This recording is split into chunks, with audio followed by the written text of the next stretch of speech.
What's up, everyone? Welcome back to another episode of the Heel Hookers podcast, episode 56. Ooh, and it's MSG fight week. Let's fucking go. Let's fucking go. But before we get into all that, if you like the content, like and subscribe. It helps out. Drop a comment, all that good stuff. Yeah. What's that, 2 weeks in a row now? Let's go. Let's go. I always love the fucking into the intro bullshit that goes on beforehand. I feel like it's good, Oh I my get God. you guys to just maybe giggle a little bit, as I start. It's just... Jimmy, you've never been funny before. Not once in your life. But we got UFC 295. Are you not going to proceed? It'd be I'd say funnier just- if I didn't. Would it be? Just, I think it would just be weird. I was about to say, just one of us drops in with like the Dana White, just, yo, what's up, fight fans? We got banger of a card this weekend, UFC 295. Terrible. But yes, as it's been said, UFC 295, MSG, it's here. November, I shouldn't say always. There have been a few times they didn't pull up with their best stuff for MSG, you know what I mean? 2019 DC versus Lewis, that was made on 30 days. That was some bullshit. Mm-hmm. But this time, returning for his third fight at MSG, in his 7th UFC fight, looking for his second title in a second division, Alex Poatan Pereira. And he's fighting motherfucking Yuri Prohaska, who... 3-0 in the UFC. Yes, coming off like a 17-month layoff. He's been in the UFC for 3 years, and like you said, only 3-0, and he's trying to become a champion again. Yep. This Trying to is reclaim. the wackiest title fight ever. Like, it's so good. It's just so funny how the lack of UFC experience combined between the two of them. Yeah. But I mean, you see some of the names that they've beat, like fucking Yuri, it makes sense. It's like Volkan Oezdemir, Dominic Reyes before the really long fall off, before we knew it was going to be this long. And then Glover Teixeira, the guy who trains Alex Pereira in MMA. Yeah. Like, 2 former title challengers and a former champion. You know what I mean? Like, and then, exactly. Yeah, Alex on the other side has already 3 former or current champions on his resume inside the UFC in only 6 fights, and he's lost one of them. So, yeah, these two guys have made very short work of moving up the division and getting into legendary status. Hell yeah. Which it's just awesome. And I mean, for both of them, it just makes sense in different ways, because Yuri 29-3-1 overall in his MMA career, so it's like a very well experienced guy. He was a Ryzen champion for a while before coming into the UFC, so it's like made sense that he would get a top guy right away. And then Alex, Just with the story with Izzy. yeah, that, and then former 2-division champion in Glory, which, if he is able to win this fight in less than 3 years, 2-division champion Glory, and would be a 2-division champion UFC. That is just absolutely insane. Hell yeah. That shit is legendary. But with all of these things being said, I feel like the biggest thing to get into really about this fight first is that this definitely has the potential to be fight of the year, right? Oh, for sure. Oh, yeah, no. It all depends on how it goes, but yeah. It is hard fucking- to see this go away that isn't guaranteed violence. Yeah. Like, unless No, someone is agreed. put out real early or just sometime in the first round, I definitely think this is going to be fight of the year. Yeah. This has that potential, I agree. Because, yeah, both of these men, they love knockouts, they love finishes, and they're just absolute monsters in there. This is just such a hard one, because the biggest questions are, how is Yuri going to look off of such a long layoff, you know what I mean? Because it's just like, he went to tooth and nail against fucking Glover to get that win. You know what I mean? Like, he pulled it out at the end of the 5th round when he was easily losing on the scorecards heading into it, Like, he needed that finish to win the fight. So, like, just a war like that having just like a devastating shoulder injury a few months after, and then like going through the process of all that, it's definitely not guaranteed that he's going to be the same coming back. No, yeah. But I guess, like, just his team or whatever has been saying that, like, just his strength and just everything like that, like, I guess he's doing better than, like, what he was before he got injured. Also, because it's like he is only 31 years old, so it's not like it's going to be a hard recovery for him, He's very much in his prime, and as long as he took care of himself properly, I mean, 17 months off is an amazing time to recover, get your strength back, and work towards getting into another fight. It's not like this happened. He came off surgery and he got right back into training and was like, I'm ready for a fight. He really gave himself that time, so I kind of believe them.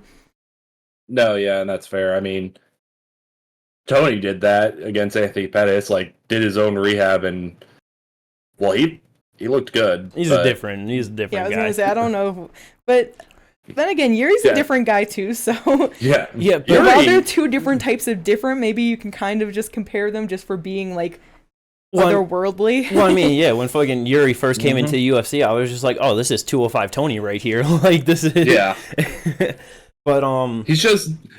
I think the reason he's less rambly is because English isn't his first language. I feel like we would get some classic Tony quotes if he English was his first language and there wasn't that language barrier where he has to think before he starts saying a lot of his sentences. 100%. I could definitely see him saying, but I'm not a rat, I'm a turtle. Ninja Turtle. Who's your favorite Ninja Turtle? Mine's Michelangelo. Top 5 Tony quotes ever. That's amazing. Hold up, brother, I'm talking. Hold up, brother, I'm talking. But yeah, and I mean, to that point too, just Yuri being asked about Jamal Hill and his injury and stuff, and his just advice, just just take your time. Is don't rush coming back. You know what I mean? Just take all the time you need to actually get back to where you need to fight. I know that's so there's smart. No need to. There's no need to rush back. Exactly. And like I said, especially with he took that 17-month layoff or however long, and he's only 31 now. Yeah. It's not like this happened when he was 31. He's coming back at 33. You know what I'm saying? Of all times for this to happen, this was probably a better time. Oh yeah. Yeah. Just the state of the division and everything, and well, yeah. 205's cursed. Let's just be honest about that. But I mean, it's just hard too, because it's who even? Because it's if Alex does win, it's he's 36 years old too. You know what I mean? He is definitely on the end of his run. You know what I mean? This is the last chance he's really got to make something big happen. So it's just even if he wins, is how long is he gonna stay as champion? You know what I mean? How I don't think that he can get 3-4 title defenses. You know what I mean? That just. Yeah, and it all depends on who they're going to be against, too. And so with that brings me into the next question of this fight. Who do you think deserves next at the winner for the undisputed title? Because there's only one answer. You just pretend that didn't happen in Abu Dhabi. Johnny Walker actually won that fight and just give him the shot. I mean, that's entirely possible. You can't give Johnny Walker the shot. I don't know when Jamal Doctor fucked him. It's not his fault. Give him the shot. We got. No, I know it's hard with 205. Because literally, what you give it to Magomed off of a draw and a no contest. Exactly, that's where, and because with just Jamal Hill, it's we just don't know where he's at, when he's gonna be able to return. So it's I don't know. Give to Krylov. Honestly, you think they'll just run back Johnny Walker and Magomed? I think that's and then probably. I think that's the plan. I think that's the plan. Either that, or if Rakic comes back and gets a win, maybe. Yeah, but even that, I feel they still probably would it give it to him off of one win, because it's he's been off for so long, maybe just to get the division moving. But if they do the Johnny Walker and Magomed fucking rematch, then it's easily going to be the winner of that. Yeah. Well, I mean, because it depends on that fight, how much damage they take. No, yeah, that's very fair, because like we were saying at the start of it, it's very possible that this isn't going to be a quick finish or something. You know what I mean? And if it's not, it's gonna be a a nasty fight. It's gonna be a war. But yeah, because he had the split decision loss to Volkan Oezdemir, but then beat Anthony Smith, Thiago Santos, and then had the knee injury in the fight with Jan Blachowicz. Yep. And so, it's in the things, later on in the fight news, but it's in the works that he's going to come back and rematch Jan Blachowicz, so it's like, I can, depending on when they're able to get Magomed and Johnny Walker to fight, and just those timelines, Jamal Hills, like, it's definitely possible that if Rakic gets the wins, he could be slotted into a title picture, too. Yeah. Man, I feel bad for Krylov. Like, where the fuck is he? Who the fuck is he going to be fighting next? The loser of the title fight, maybe? Like, I was going to say either loser of that or loser of Magomed, Johnny. That's true. But even that's like so much time. Like, yeah. I feel like that person would take less time off though than the loser of this fight. Well, and I understand that, but he hasn't fought since March. Yeah. Like, there's no. In a fight he did not take a lot of damage in. You think it's just because of the lack of fights?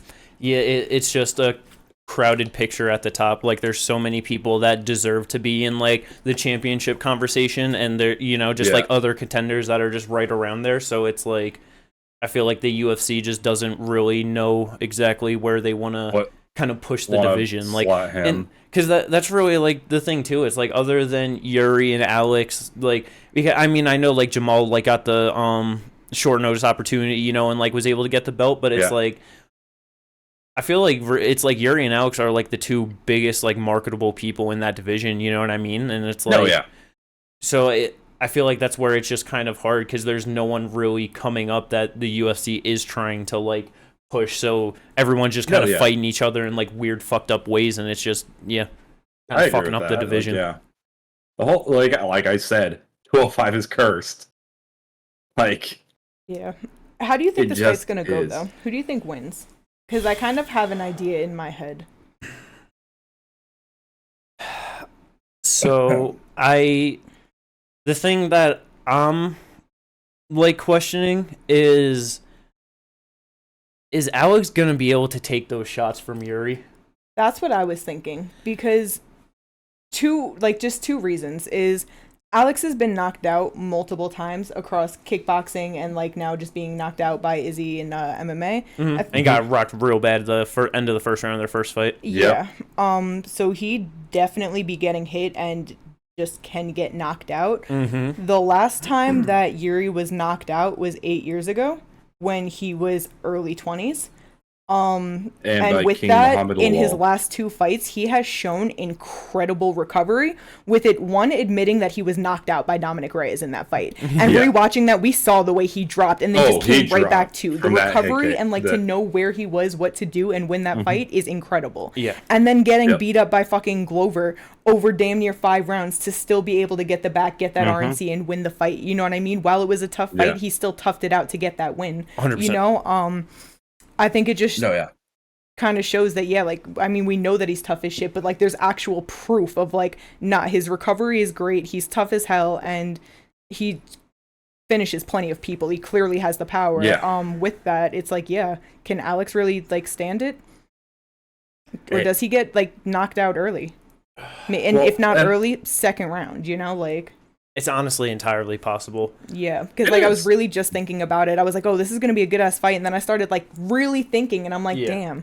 Especially with Alex at 36 now, like... No, and that's kind of the other thing is like, how is Alex... Because Alex is like, he has his own style, okay, but it's very more like basic, conventional kickboxing.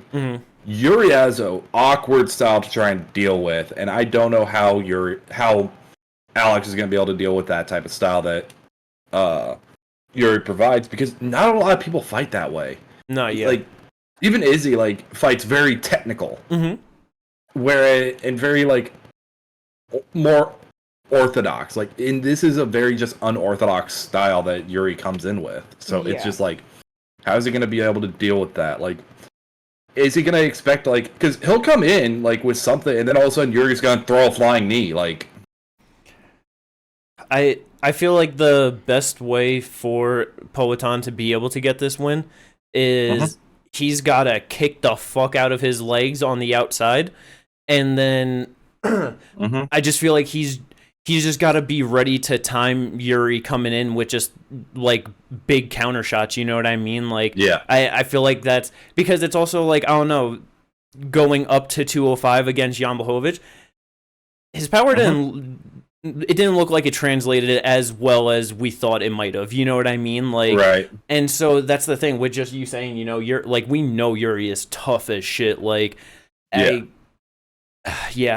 don't know.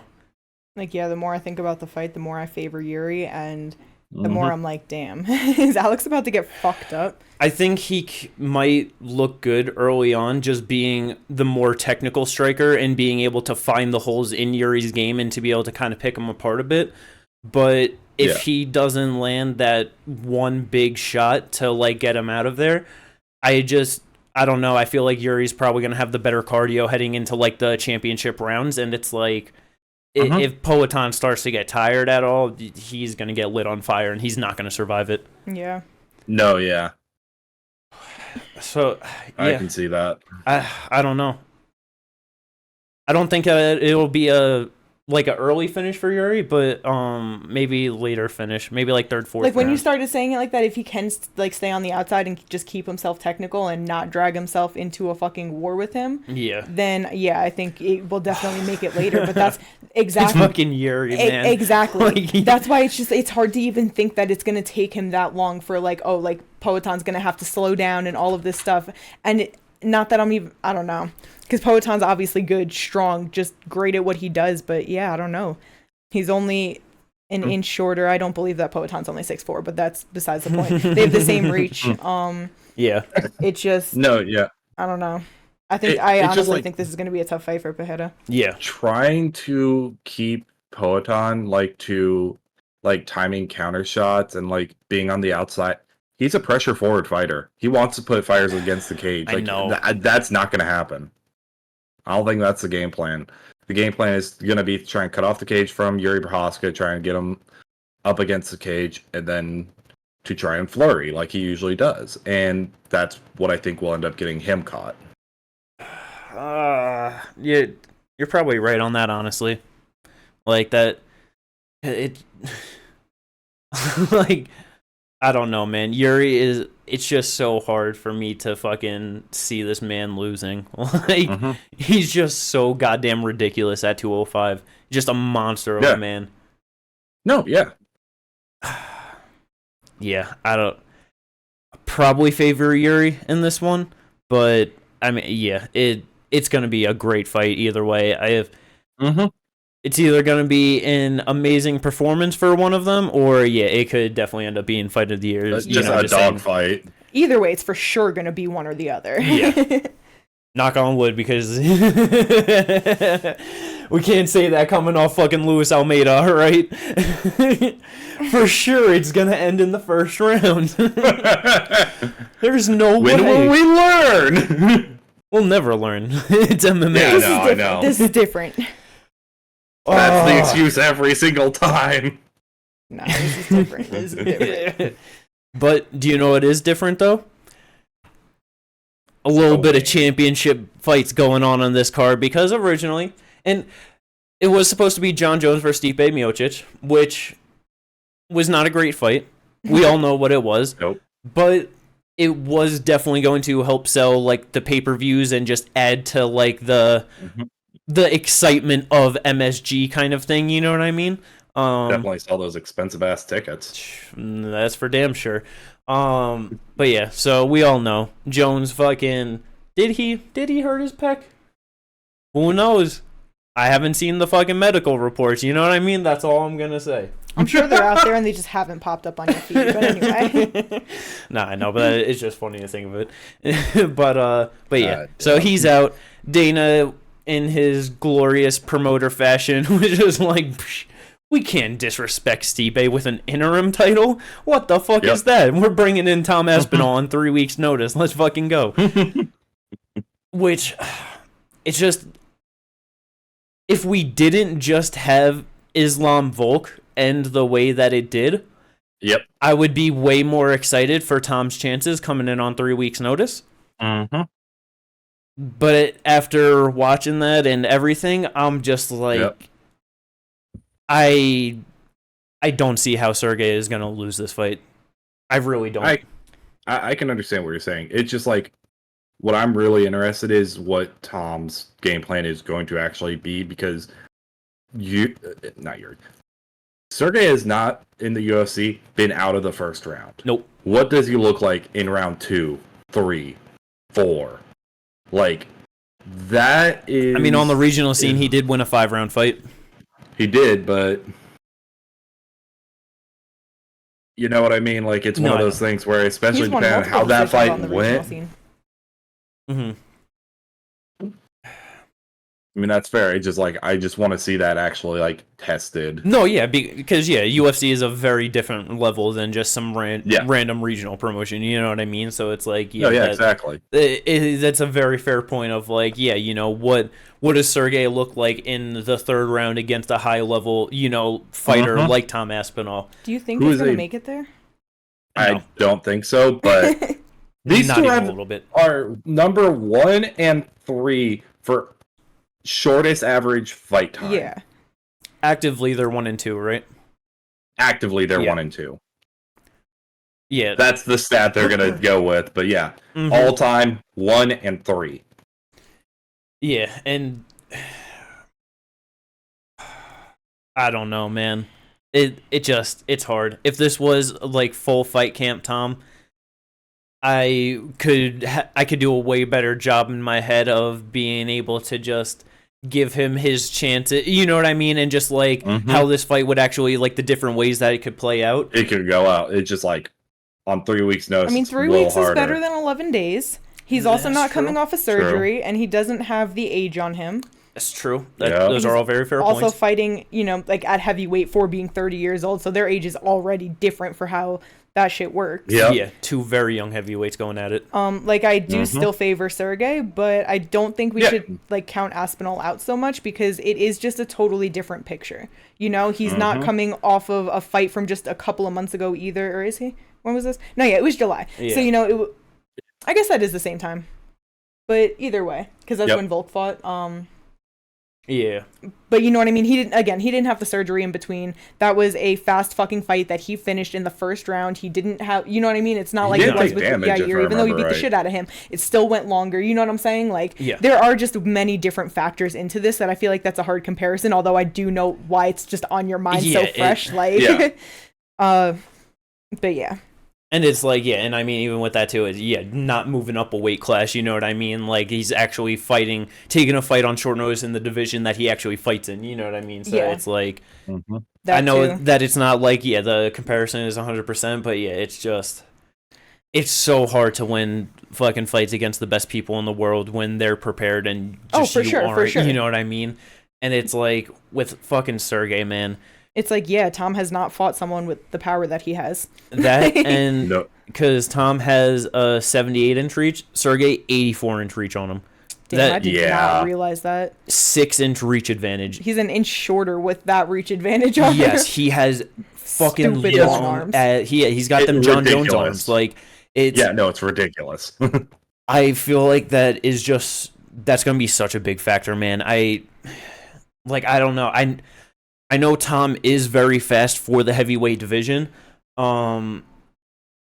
unless he's able to just go out there and, I mean, which I guess is possible. He could go out there, just blitz fucking Pavlovich, like before he's really ready. And it's like, if Tom goes out there and just like right away shoots on a takedown and he gets him down.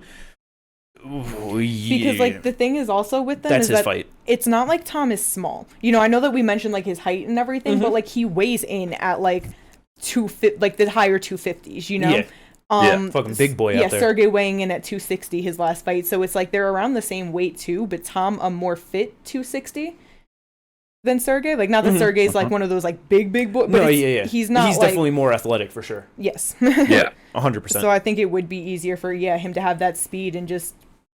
I don't know. It really depends. That's why I'm like, I wouldn't just count it out that Sergey's just gonna run him over. He for sure could, but Tom could also give him something. No, it's 100.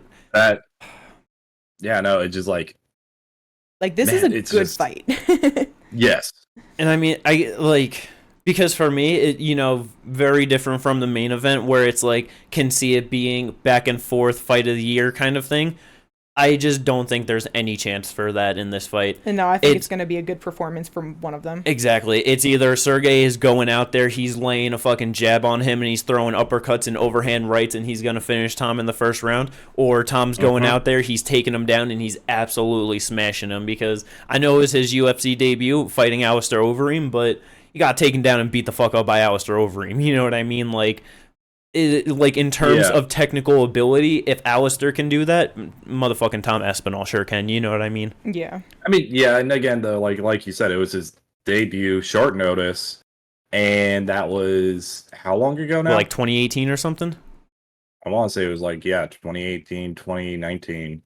2018. Yeah. 5 years. Yeah.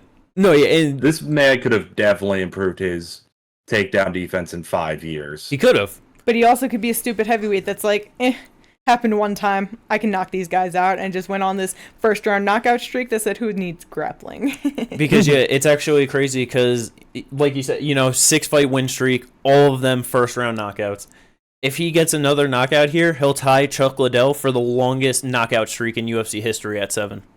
That's pretty damn spectacular. Yeah. Also, I guess another thing to note for Sergey, that it's not only just was he, prepared to fight because he was the backup for Jones and Stipe.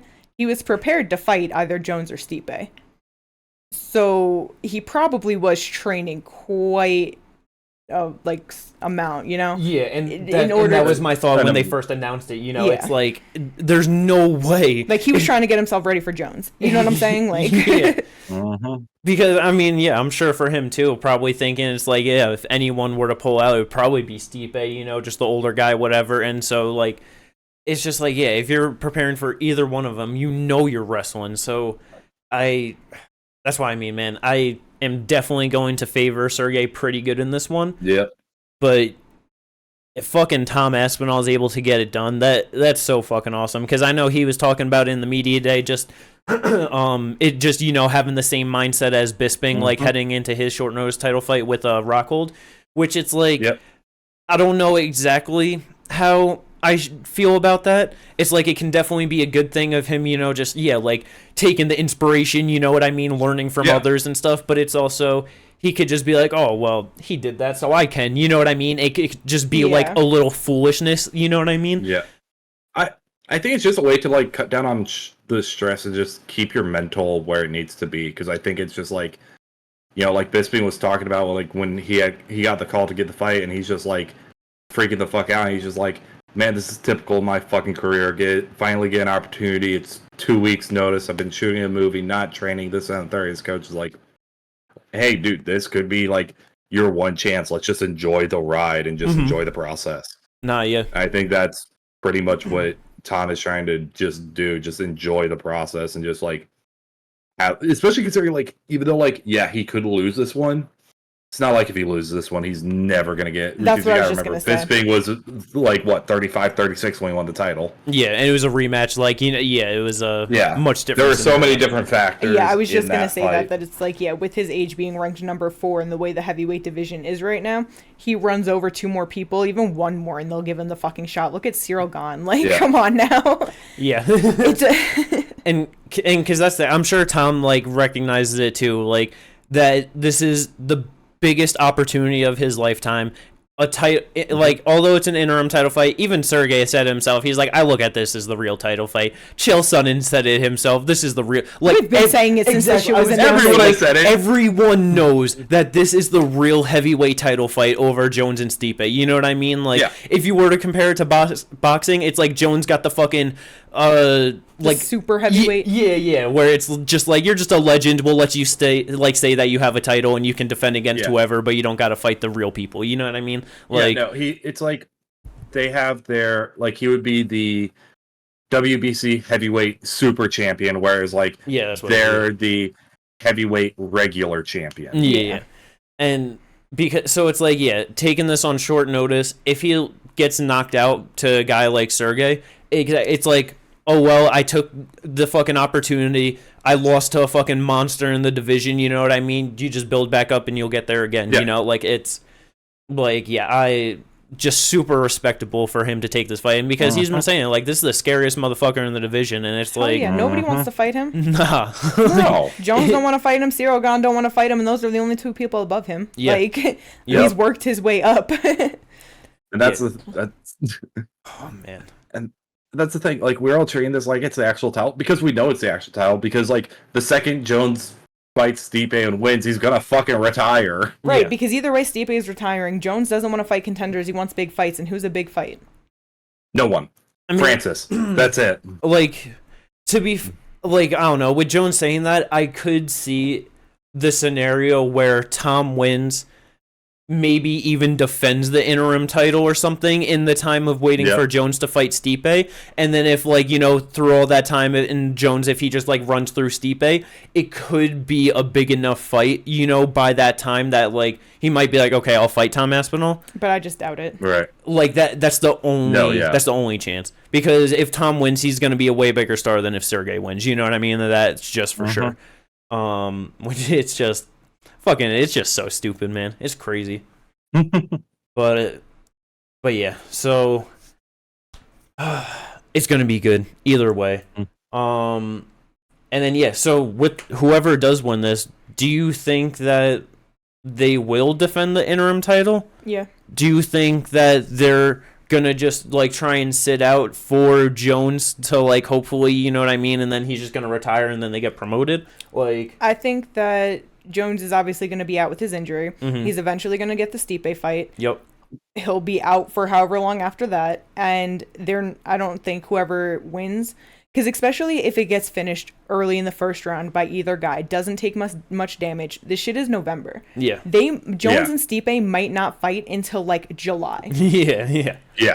I could not imagine them not wanting to defend it, because it's like they're holding the fucking belt. That's if true. they're offered to, defend it, they're getting the pay-per-view points because they are champ. Like, you know what I mean? It still has all the same benefits of being champ, and now it's just another defense. It's another win on their record. It's another payday. Why would they sit out for it? It's another Especially title with win. the questions behind if they'll even get the fucking Jones fight. Yeah. Like, And I mean, well, the only thing is like we need a couple of fights to happen to even get another contender, because that's what I was worth defending against. Because it's like so like they're gonna defend it against Cyril Gane, you know what I mean? Like that's probably. Cyril shouldn't. I was about to say. I know Cyril, how we feel about it, but let's be realistic. He'll probably get that. Yeah. And hell, him versus Tom. I'm not gonna lie, that sells. France and England do not like each other. Yeah, that's a big fight that for sells. sure. Tom probably fucking smashes him, man. That's Yeah. oh my, yeah. That would be awesome for Tom if he's able to win this, and then he gets that Cyril fight, because I'd definitely favor him heavily in that. Yeah, and if he beats Cyril, then he's gonna be like a big That star. could get him Maybe the Jones fight. sticks around. Like, you know what I mean? He did say his job is to make Jones stick around, and if he does these, if he beats Sergey and Cyril, it could probably happen. And because that's what, like, Tom was saying that, he wants to beat Sergey and then fight John Jones, so that's where I'm also like, I don't know, if he beats him and, like, he just might think of, like, okay, it could just be a big enough fight when he comes back. And But wasn't it right after, like, Tom said that Jones was like, I have no interest in fighting them? Yep. Like Tom said he wants to pique his interest and maybe get that fight, and Jones is like, no, not happening. You know what I mean? Like, he shut it down before it was even like an actual thought. I know Tom, he's just consistently been saying it, so like that's why it's just like but it's just like I just think that that'll take so much time that I don't think he'll sit out and wait for that. Especially like because he had the knee injury and already had to sit out for so long. That's true. I don't think he'll want to take another like extended break point. No, that's true. And to be fair, because he even like kind of said as much, where before that, he's like, oh, I want to take my time moving up, and then he got the knee injury, and he's just like, all right, like, I kind of like, I need to get through this, and so he lost some time. Yeah, and so he got that short, like, gets the short notice opportunity. He's like, no, fuck it, like I got to go for my chance at the top. Yep. Oh, but this is gonna be good. I'm just so excited. Finally the new era of heavyweights, man. 2024 is going to be good for the heavyweight division. Like, I am actually excited. Yeah, no, I know we're not happy with Jones' performance, but you got Gane, Aspinall, Pavlovich, Almeida coming up. Like, you got Still got Blades hanging around. You know what I mean? Like, yeah, they're Blades, Volkov. yeah. There's a Both lot hanging of good around names there. right now. But you know what I'm not excited for?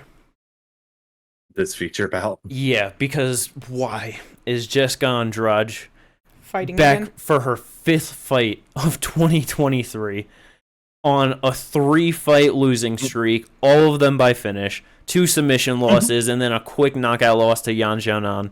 Yep. Hey, you know what they say? 4th time's the charm. Oh, is that what they say? It's So- just Mackenzie Dern. She's her divorce isn't over. You know, she is still divorced. Dern. She's still got the She's stress still of it. angry. Yeah, she's still angry. She's still feeling it. It's still fresh. You know. I felt all that anger just from the headlines. I felt the power of, like, yeah, she's still in that spirit. Just Yeah. And yeah, the way she did Angie Hill and the way Jessica's been getting done, I just don't see anything good for Andrade, which is so fucking sad to say. Oh. I can't believe what a Yeah. year it's been for her. Like, I love her, and it has been so sad. so I mean, with that, you know, just saying, yeah, like, what a year. Do you think that it's just her having a bad year, or because I'm pretty sure she's only 32 years old still? Yeah, 32. It's like, Yeah. I know that's still very young, But she's but been fighting forever, so maybe her age is just coming a bit sooner. yeah, like, this is Yeah. gonna be her 26th fight inside the UFC. Especially at, like, over the last couple of years, she's been bouncing between 115 and 125. Fighters have talked about how, like, you know, just fluctuating in the weight classes can kind of fuck with you. And it's like, yeah, I mean, like, she's just been a brawler throughout her entire career. Like, she's been taking damage. She's been finished multiple times. Like, It's just, I feel like that could be like a part of it, but I really do think it's the year because, like, when was the last time she had 5 fights in a year? 2022, she fought 1 time. 2021, she had 2 fights in a grappling match. I mean, 2020, she, like, you know, 2 fights, but, like, I know it's hard to count that. Yeah. 2019 twice, 2018 twice, 2017 twice. You know what I'm saying? Or, you know, 2017 3 times. But either way, it's like this is her most active year. Yeah. And obviously this is the oldest she's ever been. Yeah. So it's like maybe it's not like a matter of her being like it could be that a little bit, like, you know, she's gotten finished multiple times, especially this past year. But I think the activity is just too fucking much for her. It is just insane the way she has been pulling up this year, and I just don't know that she can handle it. yeah. Because she's kind of been shown to not be able to. I mean, like, anyone who's, like, there are very few people who are active in a year like that and are good. Like, in terms of, like, the win-loss ratio. There's a couple, obviously, like, Kevin Holland comes to mind immediately, but, like, then look at Dawn Cerrone or something like that, or Angela Hill, like... Yeah, because it's like she beat Amanda Lemos in 2022 in April. Came back and forth Lauren in 2023 in January. You know what I'm saying? Yep. Yeah. And then 9-month, like, fucking difference. yeah, and then January she fought again in February, she fought again in May, she fought again in August, and now she's fighting again in November. It's like she has never done this before, and I just think that it's too much. And she just keeps doing it. Yeah. Yeah. And goddamn, man, it sucks. It probably is just that, because it's also like you looking at the people that she's lost to. It's like Erin Blanchfield, Yan Xiaonan, and Tatiana Suarez. Every single one of them are top contenders. Should be contending for a title, or 1 fight away from contending for a title. You know what I mean? Fucking Yan Xiaonan, she should have already contended for a title. Yeah. Oh, sorry. Bless you. I agree with that. Like, but yeah, man, it's just, and it just sucks too, because it's like, I don't think Mackenzie Dern is even close to the level of those 3 fighters, the skill set or anything. But her being the 4th on the list, it's going to make it look like she is. Yeah. Especially if she has that fierceness that she did in the last fight. You know what I mean? Just letting that emotion really come out, but in like a good way. No, yeah. Like, because Andrade's going to brawl with her. You know what I mean? Like, and because it's like she's going to go out there swinging big shots on her. And then it's like, what if that's not going good for her? She's going to try and pick her up and take her down? Like, that's literally best case scenario for Mackenzie Dern, because she sucks at taking people down. Yeah. So it's like, okay, bring me to my best game. You know what I mean? Like, it's... Exactly. You know what I just, like, thought of? Because I know we were talking about it earlier. You guys said that, like, Jessica Andrade got divorced, and like I made the joke of like, oh, the differences between them, but it's like, no, seriously, like what if that's like why she's fighting so much? Like, oh, maybe she needs money for her divorce, or like she just needs to like fill in whatever, and she's just handling it differently, and that's why this year of all years she gets divorced in the beginning of the year, and now she's back for her 5th fucking fight. You know, it's like, That's very possible. No, yeah. I wonder if her emotions are just too out of whack, and that's what's getting her fucked up too. Like, yeah, I just think that it's not a good year for her. I don't want to counter out yet, you know, and just say that she's on her decline. I think she's just going through it. No, yeah, and like that's the thing. Like Teddy Ellis always talks about, you know, in boxing, like it's 80% mental. It's the same thing in MMA. It's like 80% fucking mental. Mm-hmm. Yeah, man. Jill has said same thing. Like Cerrone, like all these fighters are like, yeah, no, it is very much a mental game, and it's just like, yeah, if you're not in the right mental, you're not gonna fight right. No, you're not gonna fight. If you don't fight right, you get fucked up. Like that's just how it is. Because yeah, just all the stories and shit of people, like all the people that are like in the gym and they're just like absolutely monsters that like they could do like a rough hard sparring session with like a champion or whatever and give them like a fucking crazy war and be able to like, you know, whatever, and then it's like they go and compete like in an actual competition in front of people under some lights and they just shit the bed. Like they just can't like do it, you know what I mean? Like it's, I was about to say there's a word for that, gym warriors. Like that's where that comes from. Like just the people who are really, really good in the gym, but like once they're under those lights, they just can't put it together. They just get nervous. They start to think, and that's the problem. Once you start to think in athletics, you get fucked up. Yep. So it's like, I hope it just sucks, you know, because I don't want to like, it sucks to be like, oh, I like hope that she's just going through some shit, you know what I mean? And that's why it's a rough year. Like, I don't want her to be going through some shit, you know, but it's like... But I know what you mean, where it's like, it's not that physical decline of her hitting or ending her prime early because she's been doing it for so long. Exactly. No, yeah, exactly. Like, that's the... There's a difference between,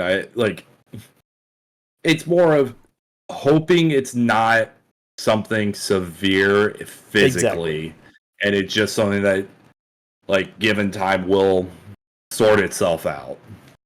Exactly. But so Mackenzie Dern, I don't even know what the I'm gonna assume that she's a big minus 200. Honestly, not that big of a favorite as I thought that she would be. Andrade can still hammer someone. It's very true. I just fucking hope that she's able to do that. That'd be so awesome. Yeah, I really hope she can break this streak. And it's not like, you know, we're talking about like, you know, divorce during all that, and it's like, yeah, but she's still in her last 4 2-2. Yeah, and it's like, you know, she looked great in her last fight, and it's like, we love Angie Hill, but it's against Angie Hill. You know what I mean? Like, Angie never got even close to the fucking levels that Jessica Andrade was. You know what I mean? Like, it's... And before that, loss of majority decision to Yan Janan.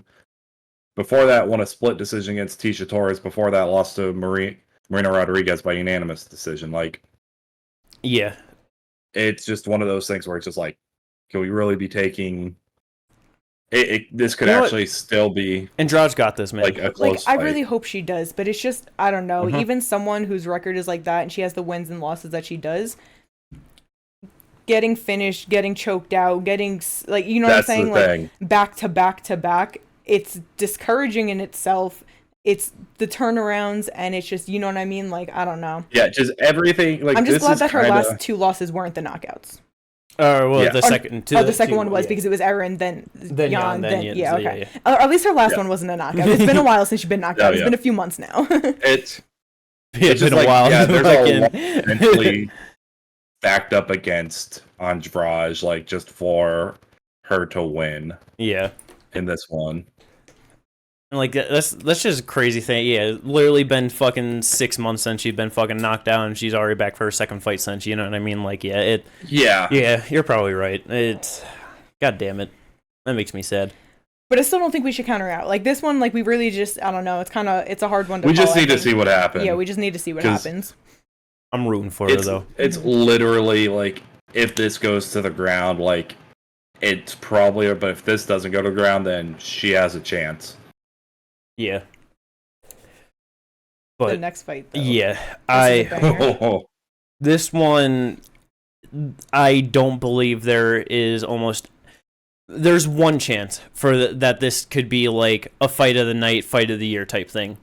and that's if Steamroller is way better than Benoit Saint-Denis, because I just have a feeling that BSD is going to be able to take like some more from Steamroller than what Steamroller is going to be able to take from him. You know what I mean? Oh yeah, for sure. Yeah, considering this man's one loss should have been a TKO where he was getting beat the fuck up for 3 rounds in his UFC debut on short notice at 170. Yeah, I was gonna say a weight class above. Yeah. I feel like, yeah, he's going to be able to take a little bit more. And for Volo, we've already seen him knocked out before. Knocked out 7 seconds into the first round. That's what I was going to say, yeah. His second knockout, actually, because he's been knocked out in his debut, first round, 1 minute. Yep. Like, he definitely can get knocked out. Yeah, and yeah. And Benoit's a fucking monster. Yeah, because Yep. this is his third fight in 4 months. He is just running up the motherfucking rankings. Started off this year, in fucking July with a nasty win over Ismail Bonfim, which was very sad for us, but that was just absolutely beautiful for him. Oh my god, class. Comes back 2 months later, almost to the day, and just destroys Thiago Moises. Like, bro, I think it's Benoit Saint-Denis' time. Like, yeah. And I'm really excited for this because I think he is a very solid person to bring up into these fucking rankings. Yes. Oh yeah. Yeah. Oh. Because it's like 100%. We talk about 155 all the time and like how it's held up because of certain names and certain people, but I think that he's a person that even if these names stick around, he can blow through them. For sure. And like, especially if he blows through these people on his way up, I think it's no problem. Because that's if fucking Benoit gets an absolutely beautiful win, like just starches him early or something, it's like, I don't know, man. I could see him fucking getting into a fight with like fucking Dan Hooker or some shit, you know? Like, I can see him getting like a big bump up, like against a big name, you know? Like them just trying to push him. Hell yeah, because I didn't even realize he's only 27 too. I thought he was at least 29. Yeah. Like, he's young as hell. I'm sure if he wins this, I'm sure they're going to want to try to bump him like that. Yeah. And I was about to say. There are a couple of ways you can go with it too, because like I know Moicano's still trying to get a fight, so I don't know who he's going to be fighting next. The only reason why I wouldn't like that is because it would be 14 and 13. Like, it's just so close. No, 155 doesn't need that. What I'm saying is you got to. He's probably going to be fighting. Well, no, what I'm saying is he's probably fighting Dober. I was trying to figure it out because. Yes, Moicano's going to be fighting Dober. What I'm saying is like trying to figure it out because you got. Oh yeah, well Dan Hooker's fighting fucking Bobby Green. I forgot about that. Dan Hooker fighting Bobby Green. Maybe fights Jalen Turner because Armin's fighting Benny. Michael's still looking for that Connor fight. He's not getting Dustin. Justin should get the next title shot. I don't know what's going on with Oliveira. Probably going to fight Gamrot. Fiziv's out with an injury. Probably going to be either the loser of Hooker Bobby or Jalen Turner. You're probably Maybe right loser on of that. Armin Benil. I was gonna say I would rather see him fight the loser of Armin Benny just because it's like a bigger jump for him against like a bigger name. Yep. That I want to see him just fucking. They gotta skyrocket him. When's Armin Benny? That's December, right? And when's Dan Bobby? December. Oh, really? Same card. December as well. Oh, Same shit. card. Okay, I did not realize that. Because I thought it was December, but then I was like, wait, no, is this one of the ones that's like in January or whatever? Because I was gonna say, like, you know, it's gonna be Jalen Turner. I'm sorry, but go. Well, no, because if they're only fighting next month, depending on like how things go, he could still get a loser of either one of those. That's the like I don't know, especially with how he's been fighting this. Like if he's trying to fight, you know, that's like true. If he gets a quick finish, he's gonna want. That's true. It's gonna be Jalen Turner. That'll be Jalen. Yeah. Okay, so he'll fight Jalen Turner, and then he'll fight the loser of if he beats Jalen, jump him against Faziv. Yeah, then because Faziv should probably be back by then. Well, the reason why I say loser is because I was gonna go with the Faziv Armin fight. Is that who they're fighting? No, who is it? No, Armin Benny. Armin Benny. Sorry. Armin Benny. Because I was gonna say if you go with the loser of Armin Benny fight, because obviously the winner is going to deserve to fight up, so it would still be the loser of that fight. And if he beats Jalen and then fights that person, that's for that'd definitely be fine. If Faziv is back by then, that is the fight to make then 100%. No, exactly. But like then, like with what I was saying, then is also the winner of Bobby Green versus Dan Hooker could then be fighting someone like the loser of Arm and Benny, especially if it's like Benny, because he'll only move down to like 6. No, because Bobby's knocking out Dan Hooker, and then he's getting the Dustin rematch. What don't you understand? I It's honestly keep think saying that's that, featured bout UFC 300. It's gonna fucking happen. If Bobby wins, I really do think that's what's happening. Yes, that's gonna be on UFC 300 if he wins that fight. I feel like that's probably why they even made that fight to begin with. Get him a nice win over Dan. If he wins, that's the fight. And if Dan wins, just move him up. I mean, at that point, you can do a rematch with Dan Hooker and Poirier as well. Yeah, There you so go. yeah, probably the winner of that fight. But So, Bobby like- Green's gonna win though, so it's all right. But yeah, probably. But yeah, either way, Benoit Saint-Denis, I see great things for his future. It's gonna be. I'm so excited. But it's like if Steamroll is able to fucking like that. That's what just sucks, man. Because there's like no real big like hype on him like that. So it's just like Yeah. I don't know. I mean, he's in a prominent position on this card at MSG. He could probably get some hype on him, especially if he fucks up Benoit Saint-Denis. That's true. And Yeah. then you can still get him up, and then he'll still fight Turner. Like, the winner of this is probably just getting Turner. Yeah, I he's mean, on 3-fight win streak, all first round finishes. Yeah, but the only thing that Yeah. sucks with Frivola is that, like, you know, now he's finally getting up in here, but it's like he's 33 years old now. I know. So it's like I'd his rather run isn't that Benoit much Saint- longer, so I feel like they probably don't want to push him anyway because he's just one of those names in the rankings that isn't big and he doesn't have much time. So what's the need to push him Yeah. anyway? Already got losses to T-Rex and Armin Sarukian on his record too, you know. So Yeah. like, Yeah. and then it's like, yeah, fucking Benoit just stole all that hype from Bonfim, you know. So it's just like they want to catapult that. So yeah, I mean, I'm sure that's what the UFC is hoping for, that Benoit gets a big win here. And that's definitely what I'm hoping for. Let's fucking go. But the last fight on the pay-per-view part of the card, I'm a little bit nervous for this one, but I'm also very excited because Pat Sabatini is back and he's on a pretty good run right now, 18-4 overall, and he's fighting motherfucking Kate's boy mainly, but he's all of our boy really, Diego Lopez though.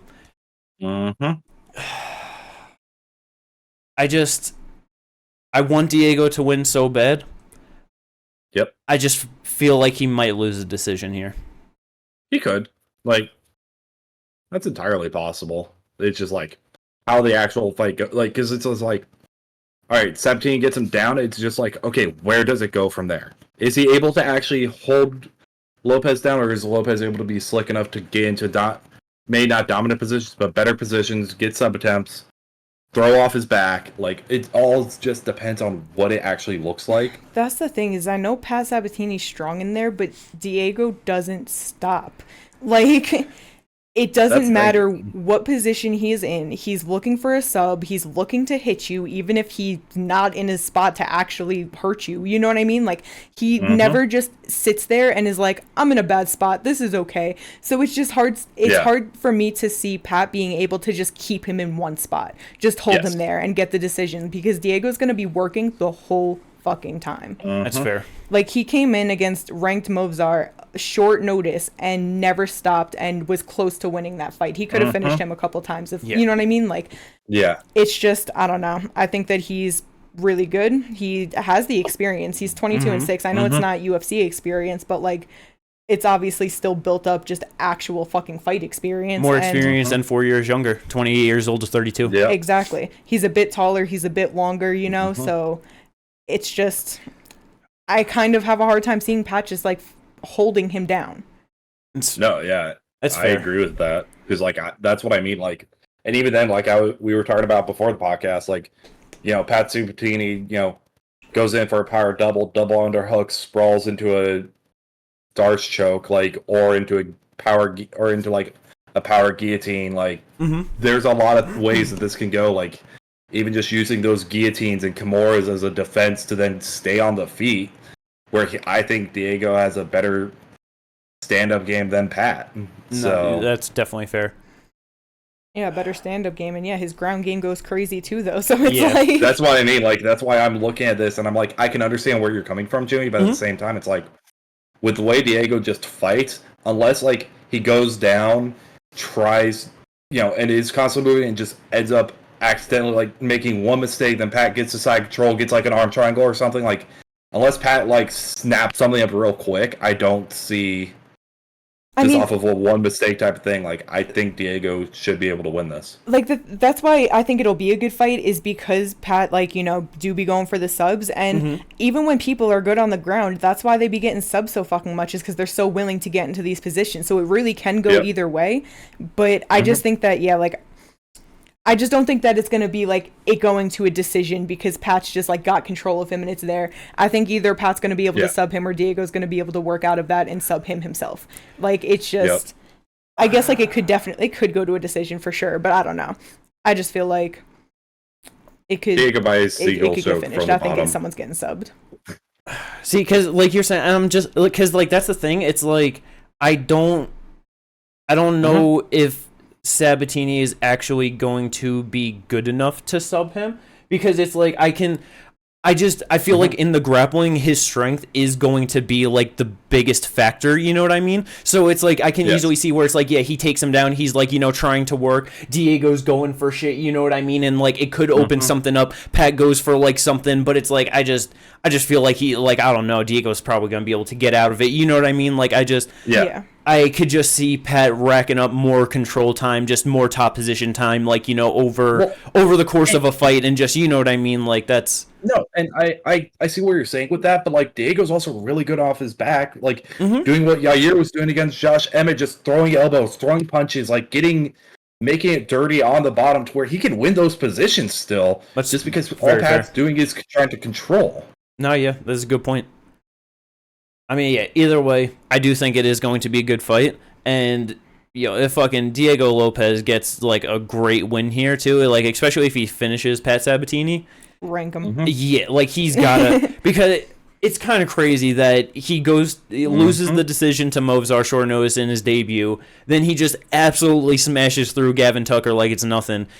And now they're giving him Pat Sabatini. It was like after he beat Gavin Tucker, it's like, just put him into the rankings. Like, get him a fight already in there. Or just put him against someone in the rankings, Yeah, and it's just like, we'll give him a really tough unranked guy coming up. You know what I mean? It's like... exactly. Just like, god damn, man. Like, at this point, if he wins, like, I would... Even if you don't rank him, you need to give him someone ranked. That's why, Dan Ige or Alex Caceres. Yeah, 100%. I would love...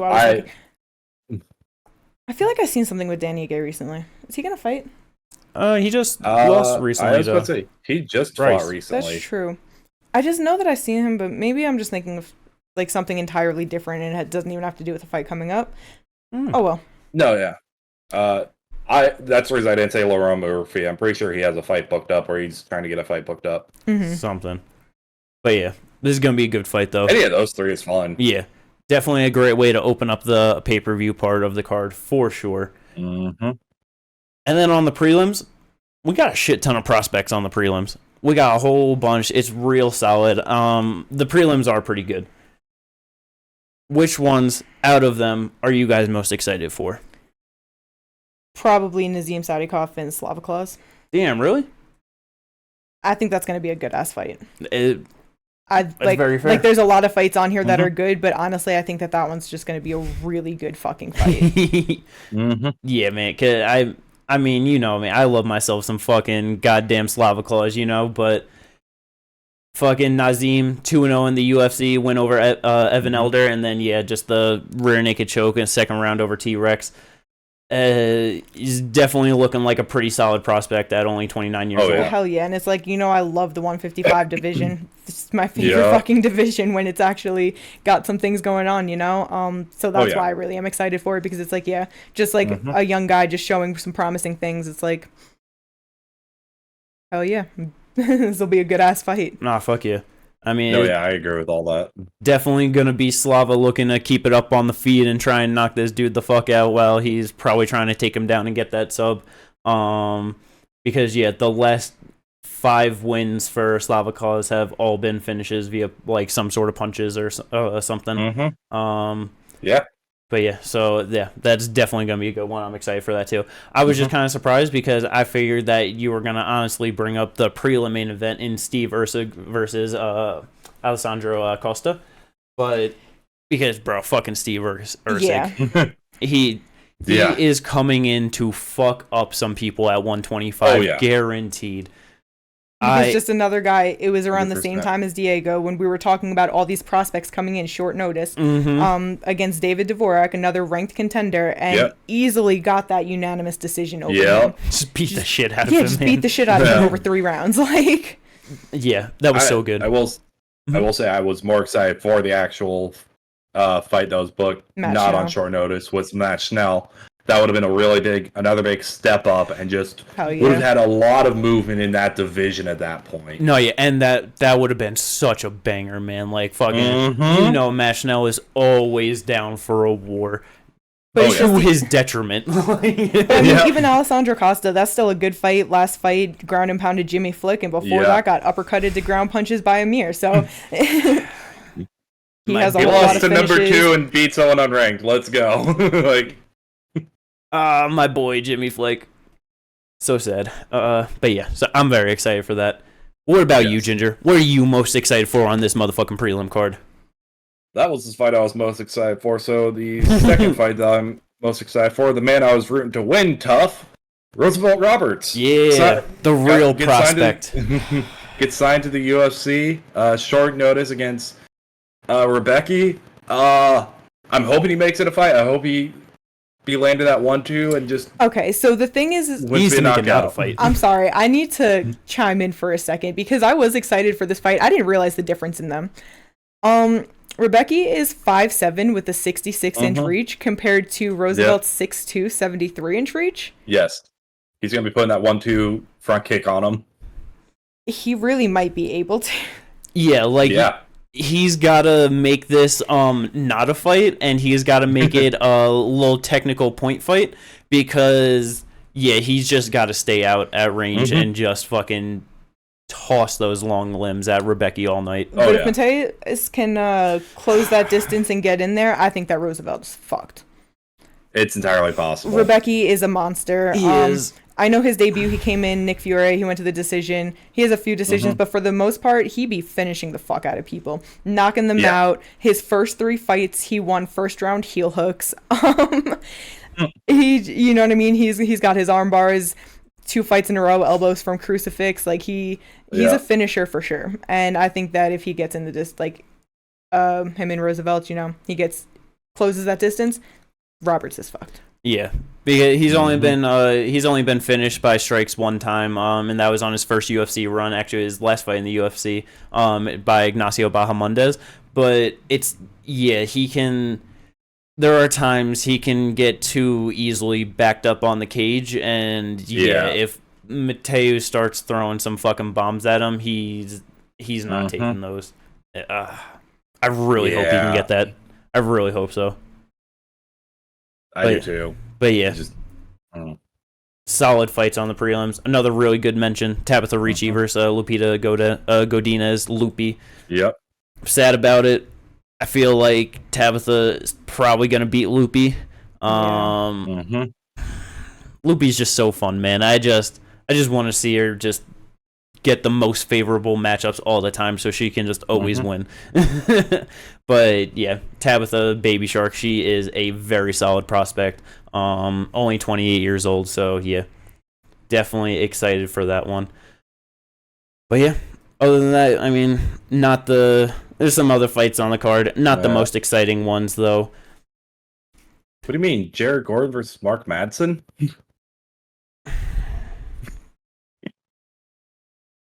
Yeah, what about fucking Jamal Emmers and Dennis Bazooka fucking opening up the card?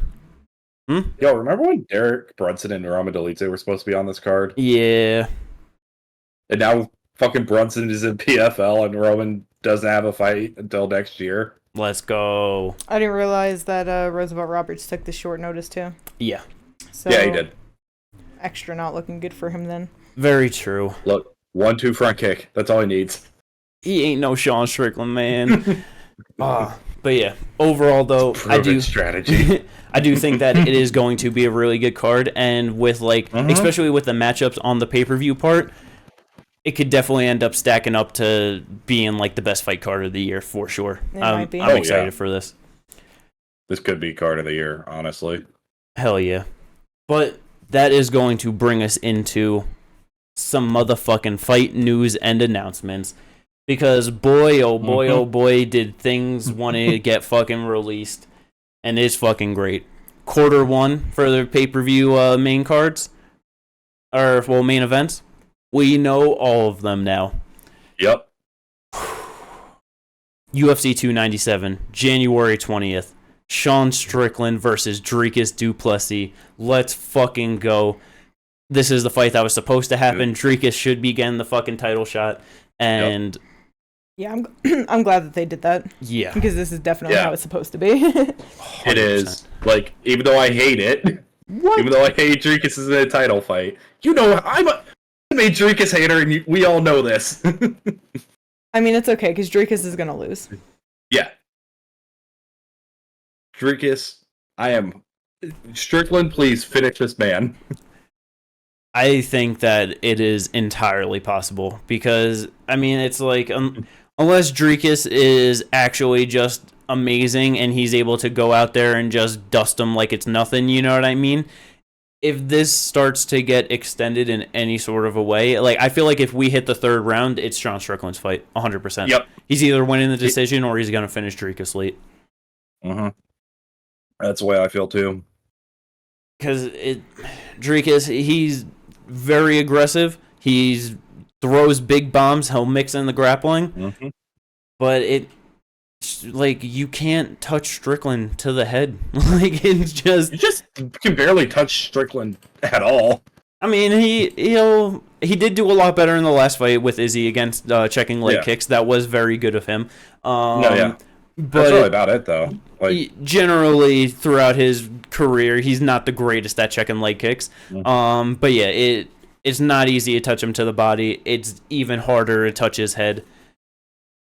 I really hope Sean Strickland's able to get it done. Because it would just be awesome for him, too. So it's just not like... people don't think like him being Izzy, just a little fluke kind of thing, you know what I mean? Yeah. It's like... Like, nah, he won that, he defended it, he's doing his thing. Exactly. But yeah, I'm very excited. That's going to be amazing. I mean, should we get into the other title fights first, or do you just want to go with the other fights that are on this card too? I was looking something up. All right. We can talk about the other fights on this card too. All right, because the co-main event, I mean, apparently is, doesn't seem to be the most popular fight for this this division or this belt, but it's a female 135-pound division. It's not a great division. You don't got a lot of good fighters. And to be fair, Juliana Pena, sadly, is the biggest name in that division. So, I mean, for her in a title fight, it's like, it's the biggest thing that you can do, technically. But she's injured, and she's annoying. So we get motherfucking Myra Bueno Silva versus Rocky Pennington. Let's fucking go. This is the fight that I wanted, so... Yes. Yeah, this is more of the fight I wanted. There's not much to say because it's been a weird ride with Bueno Silva in the last couple of days. Things have been completely normal. She got her last win changed to no contest not too long ago. Then fucking she roster got watch. From the rankings. Yeah, they fucking pulled her from the rankings, saying that she. Yeah, I don't know. Yeah, like I said, weird times, but like. Unranked Myra Bueno Silva coming off of a no contest is getting her title shot. Let's fucking go. As she should. Yes.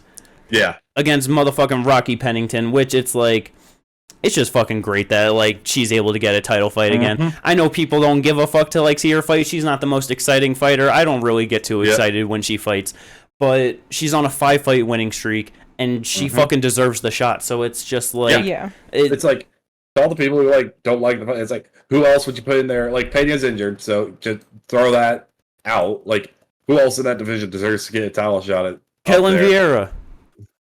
Oh, you mean the person that Rocky just beat? Just beat? Yeah. Yeah, no, I said it. The division's garbage. It's terrible. Like, no, I know. Who's the winner going to fight other than Juliana Pena? They should just wrap up the division after that because there's nothing left. There's 2 more fights to happen. Wrap it up. But yeah, so I'm I'm excited that both of them are getting their opportunity at a title. They both deserve it. Yep. And I just very much hope that Mayra Bueno Silva is able to get a nice win here. That would be awesome for her. Let's go, Rocky.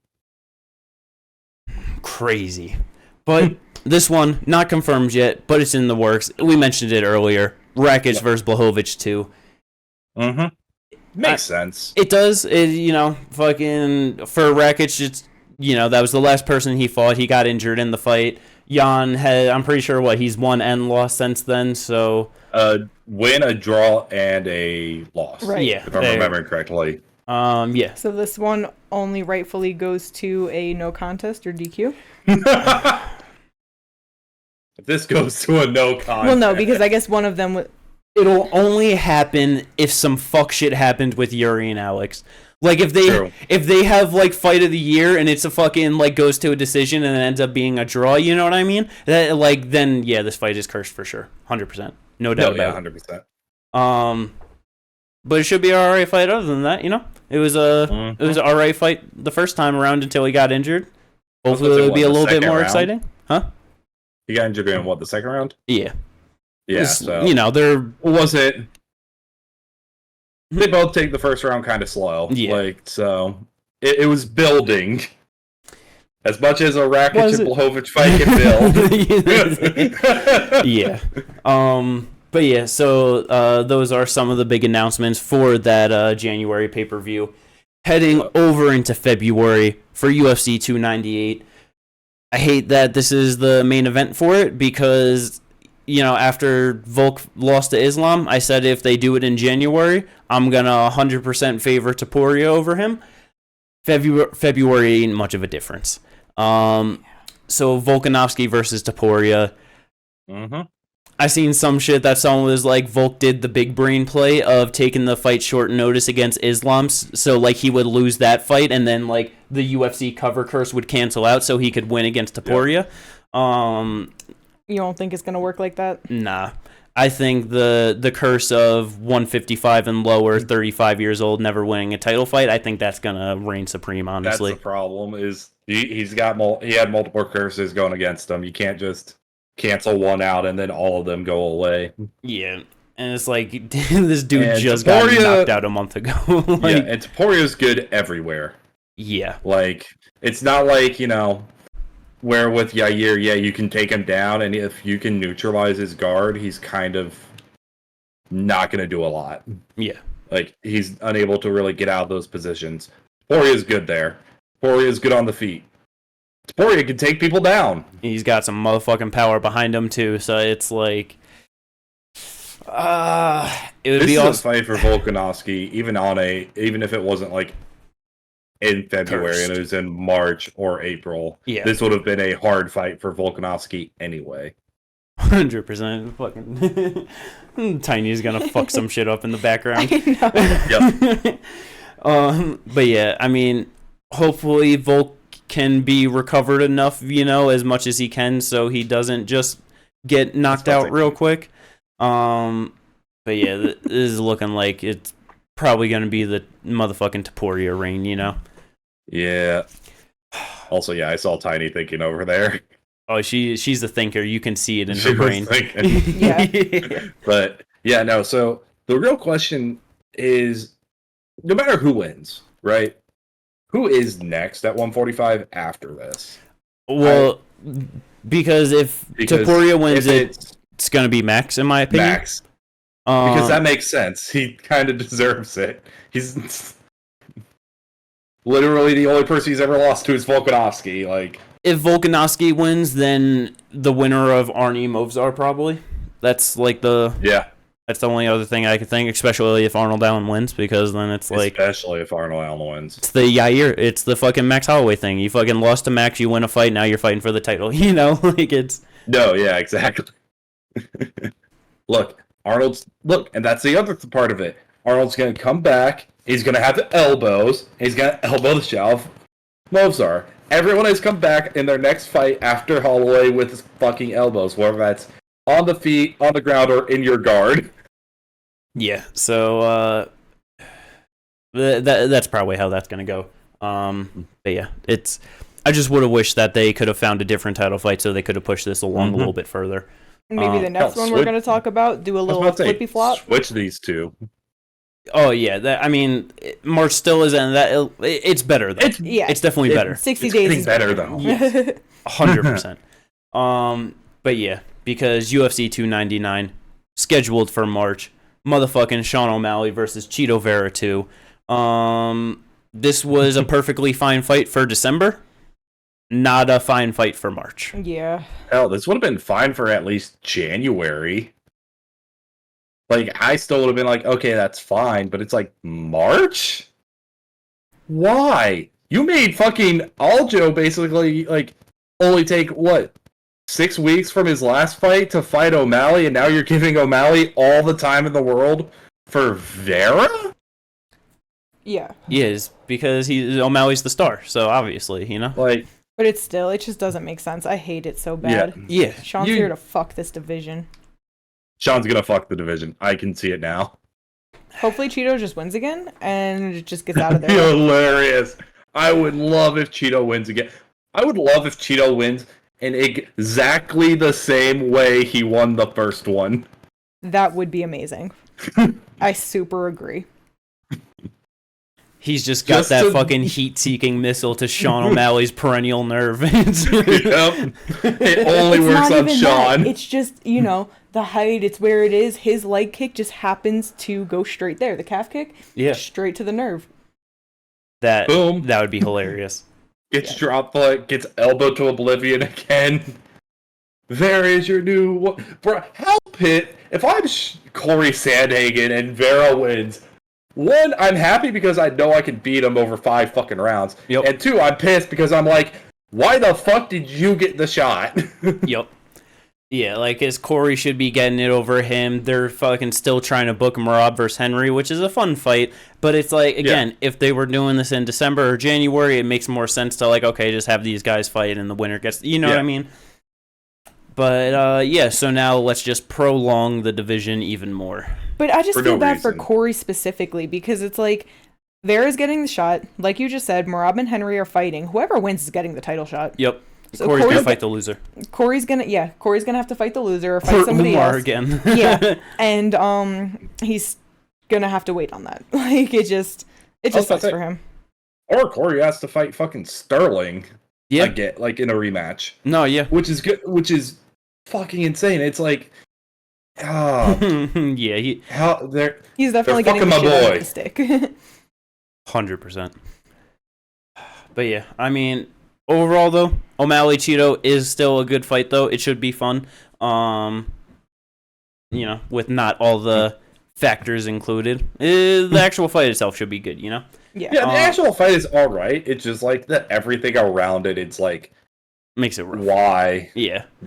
Again, it would have been better in December because if I remember it was Cejudo. No, it was Merab was injured, Corey's injured, and Henry's just kind of there. Yeah, he just lost. So it just all the sense in the world. It made sense in December, even January, but not March.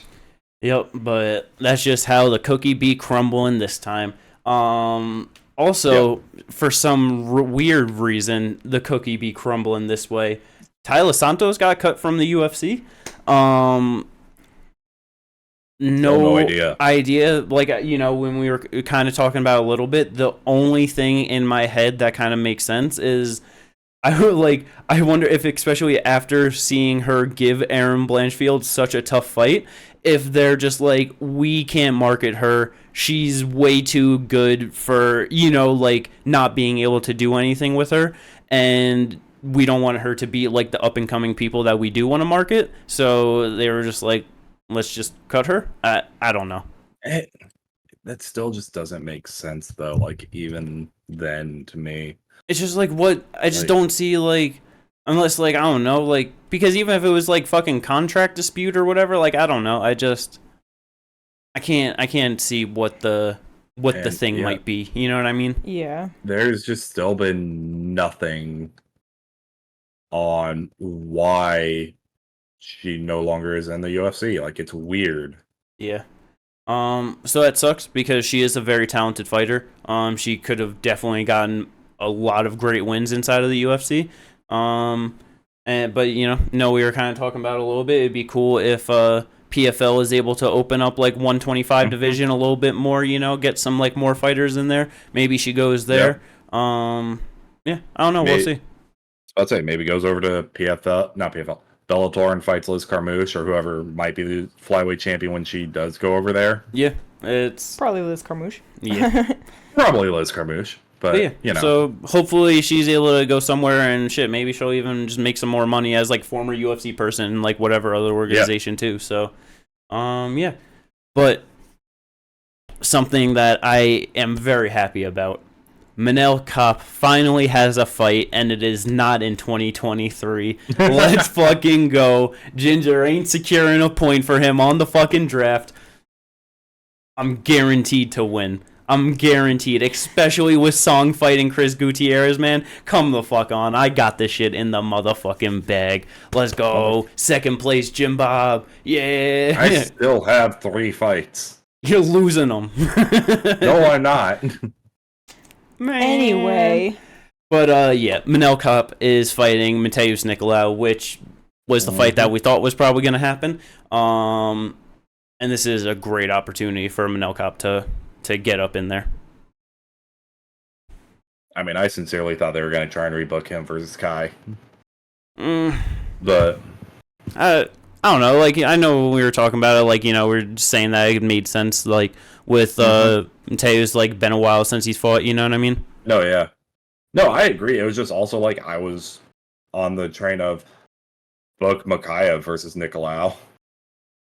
I think that's what I was getting mixed up with the conversations. Yes, you were, because I was saying Manel Kape shouldn't be fighting anyone except for Kai or maybe Amir.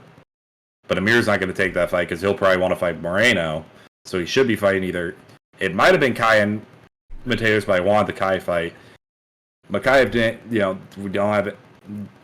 Mateus still wasn't booked, so it's like, okay, you could also do Makayev versus Nicolau or Perez if he's not injured. Fuck it, just book Kai Kara France versus Muhammad Makayev, right? I mean, at this point, you might as well. I would love that, because then the angry 5-year-old can beat the fuck out of him. Let's go! Right? Moving on. Yeah. What? You don't got nothing? It's not happening. Man, all right. You got nothing on the Manel Kape Mateus Nicolau fight? Yo, I spaced for a second. Here I am. Here I am. Moving on. Let's go. Hopefully Starboy gets a good one. Yes. But the last bit of news that we got for this podcast, and clearly, by far, the worst, the biggest, most important smallest thing to talk about. Doesn't need to be discussed. Jake Paul is back against an actual boxer that nobody knows about. It's his track to a title, right? Well, I mean, everyone's going to know about him now, so I guess that's good for that guy. I will say this. This is really interesting to see what type of star Jake Paul is without a dance partner. Because, like you said, no one really knows. The only people who are going to know about this are people who... No, I know, but that's kind of my point. You still have to... You still kind of find out, because he might still not draw the numbers that we think he'll draw, even with it being an on pay-per-view. You know what I mean? Yeah.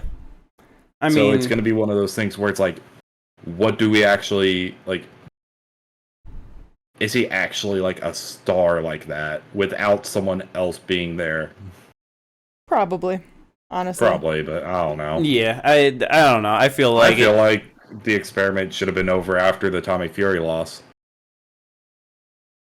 He's boxing. He's having fun, doing his thing. He wants to go for a title now. I don't know. And I mean, to be fair though, it's like, yeah, if he does actually commit and just starts fighting people where it could get him into that sort of a position, yeah, he's gonna I don't know, his boxing fights are gonna be way bigger and just way more meaningful. You know what I mean? He can actually be a star in boxing if he can get wins over meaningful people. You know? Yeah. Which he probably can't because, like you said, he already lost to Tommy Fury. But We'll see. He's gonna beat No, yeah. Andre August, and then he's gonna Right. rematch Tommy Fury. Those are the only names I know. Let's go. But I mean, that's kind of the thing that I'm saying though. Is like Tommy Fury's a club level boxer at best. I don't know Andre August at all. Like what type of level he's on. But The it's only like- fact that I heard about him was that one, I know that he is 35 years old. Yep. And then his one loss was a knockout loss to a dude that was 7-16. Glorious. So yeah, I'm just gonna assume that he's not great and that this is just set up for Jake Paul to get an easy win. Probably, but Because like that's I boxing. Well, listen, because I know you said that was the last bit of news, but I just remembered something I saw earlier. What? And it's even bigger and more important than this. Oh God, what the fuck is this? Julia Budd out against Kayla Harrison. Oh yeah, In that's true. comes I just Aspen saw Ladd. Yeah. Clearly, that's even more important than Jake Paul. I can't believe you're gonna make us end the podcast on that. It's really funny. Aspen about to get beat up. yes. Hopefully. Aspen about to get beat up. What weight is Yeah. this part taking at? It should be I'm at assuming 55. 155. That's what the original fight was at. Yeah, so it's at 55. Hmm. So Aspen getting beat up. Yeah. Bad. Yeah. That's such a bad fight. What do you mean? Didn't Aspen already lose to Julia Budd? Yes. I just know like she's had a few fights in the PFL and they've all been terrible. She's had I'm pretty sure all our fights have been terrible. Not her one against Jermaine was pretty good. Aspen beat Julia Budd. That's what I thought. It was a split okay. decision. And then she lost to Elena. And then That's she subbed real- Carolina Sobek. But yeah, her fight against Jermaine Durandamy was pretty good. 1 round, That was- 16-second knockout. Solid. I was about to say. That was the best fight she has ever had. It was the least we had to watch her. What the fuck? Come on now. Yeah, I'm Yes, glad I made us losses end to- on this note. This was funnier. Yeah. Norman Dumont, Raquel Pennington. Oh, God. Let's go. Yeah, so the one fight Kayla gets this year is against Aspen Ladd. Hooray. I bet it was really worth it for the PFL to sit her out all this time for that. Yeah. She also has a loss in her amateurs against Cynthia Calvillo. Even worse. Did not realize that. You know, the strawweight. Yeah. Hey, she fought at flyweight a couple times, you know? They tried. They tried to get her in a title. But that's it. That's it. I ain't got nothing left. We've been here for far too long. Hopefully everyone enjoyed it. If you did, as we mentioned at the start, like and subscribe. Maybe drop a comment. We got some fucking links in the description if you want to check out some more shit from us. But other than that, hopefully we'll be back with the hype of the greatest fight card that happened so far, and not some Gialt and Lewis shit. You know what I mean? So let's go. Catch you then, everyone. Peace.